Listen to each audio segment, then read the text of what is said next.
Focus stacking. What is it? How can you do it? We're here to demystify the concept of stacking multiple photos on top of each other to create one final image where everything is in focus. And it's not as hard as you might think. There are many types of photography you can use focus stacking for, such as macro and landscapes. But today, we're going to focus on a simple product.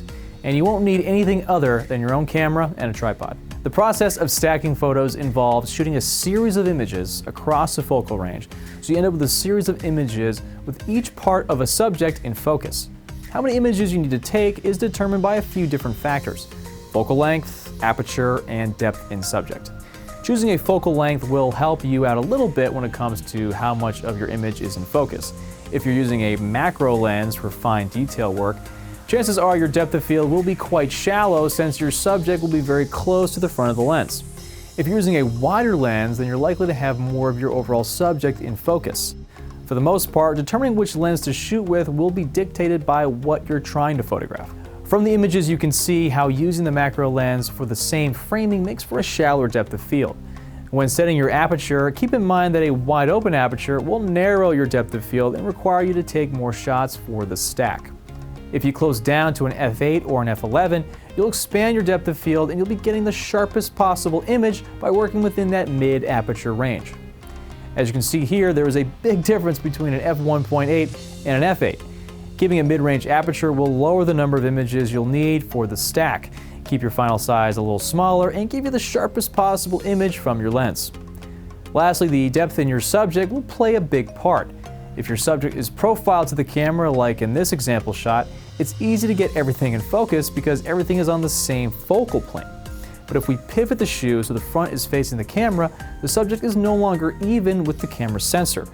The closer and farther away a single object is to the sensor will determine how many shots are needed for that stack, so keep that in mind. Once you have a subject set up, frame up a composition that you like. Now it's time to take the shot.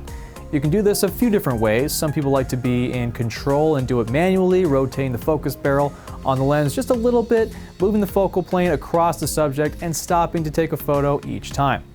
Some cameras have built-in features that take the photos for you. You can set the starting point and the number of photos you'd like, then just sit back and let the camera do all the work. If you're looking to invest in a little more money into the process, you can get a dedicated auto or manual focusing rail. The main advantage of this tool is that it helps eliminate any focus breathing you may experience in your lens. This helps maintain your composition as it was framed up. It does this by slightly moving the camera as the focus adjustment is made. Alright, so it looks like we took about 9 photos of our setup.